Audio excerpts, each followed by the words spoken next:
Welcome to Lead Poison. Welcome, ladies and gentlemen, people and parasites alike. This is another episode of the Lead Poison podcast.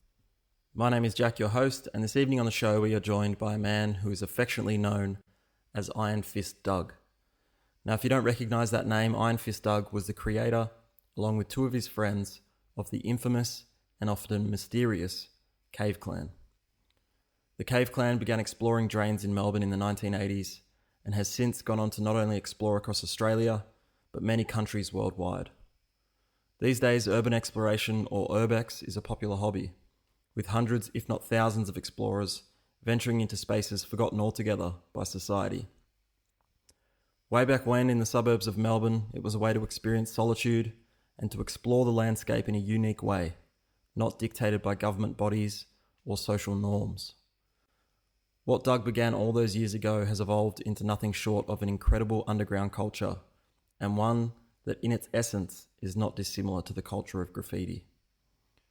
I have to say that after interviewing Doug, I realised I was feeling the effects of what quickly turned into heat stroke. That was after stupidly working in the sun all day and not drinking enough water. Rookie mistake. The reason I'm saying this is because I was disappointed with my interviewing skills this evening. Regardless, I'm not one to make excuses.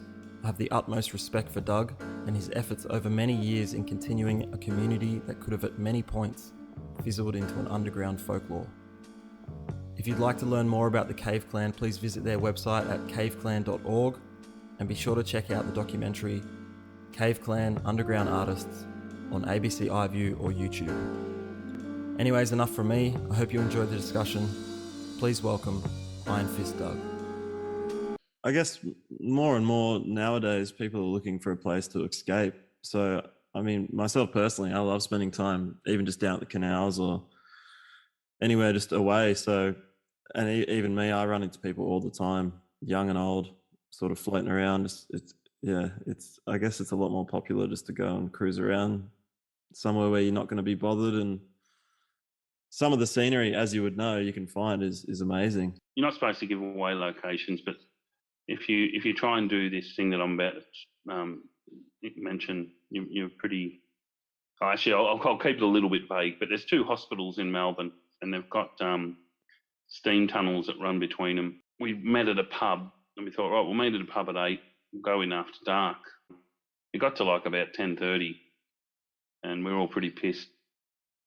And we thought, oh, fuck it, let's go. So we climb into the steam tunnel. We get in through we get our blueprints out, and we abseil down. And no, we don't do that. We just lift the grill and climb in. Anyway, we climb into these steam tunnels, and everyone's going, wow, this is cool. And we're in a boiler room.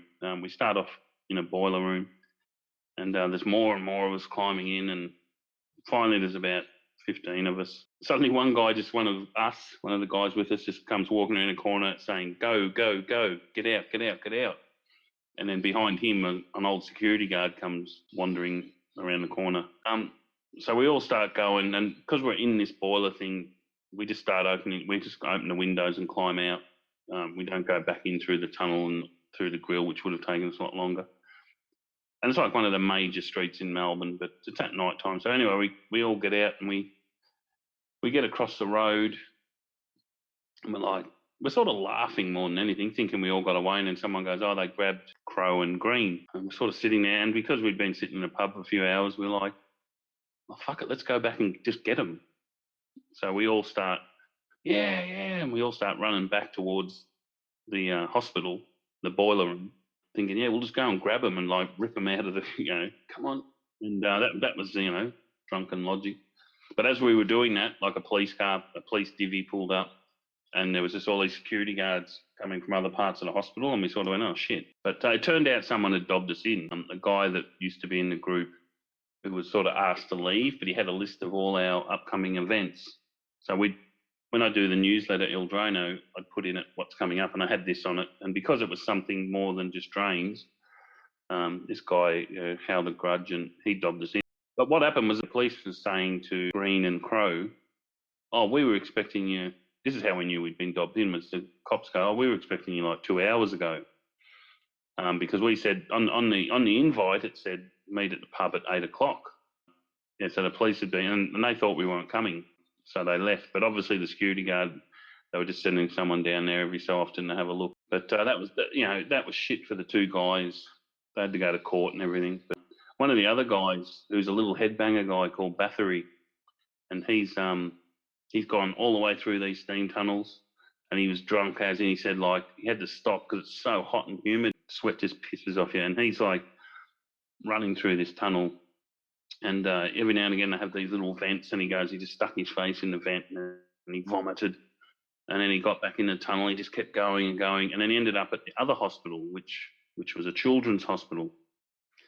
And he'd come out in like a similar boiler room thing at the other end, and he just got out, and he was literally like, there's a box of soft toys in the hallway, and he was walking down. He walked out of the boiler room and was walking down the thing, and then he heard footsteps. So he dived into this box of pink elephants and purple giraffes.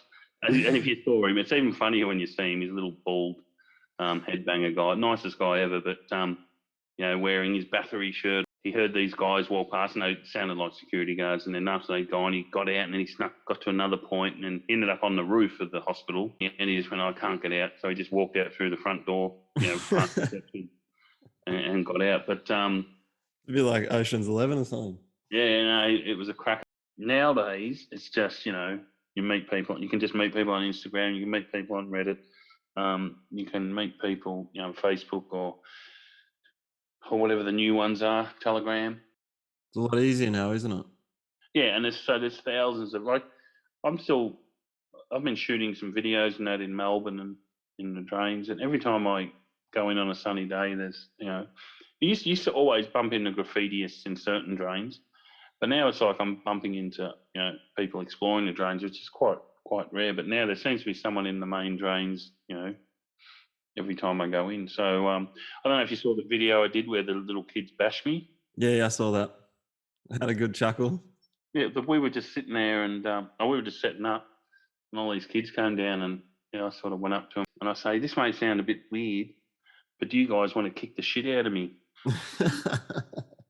And they've a couple of them sort of did that sort of laugh like you did, but the others was like, yeah, why not? And I explained it to them. I said, we're shooting this video, and anyway, they were good. They went along with it. But then we went to the next tunnel, and we bumped into this other guy, and I said, do you want to be in this video we're shooting? And he did a couple of parts in it. Oh, cool.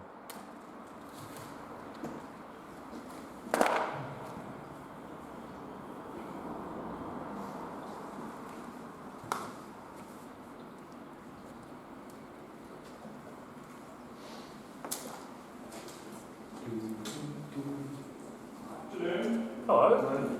How you going? Good. Just hanging out with some drains. Yeah, fucking right. Are you guys the clan? Yeah. 16? You're supposed to go, what? You look like an idiot. No, you're alright. Is it Dougo? I'm Pt1 King. Final. Oh, okay. How you going? I'm good, mate. Yeah, we probably could have met under better circumstances. I thought who else would have been. And we bumped into a few people today.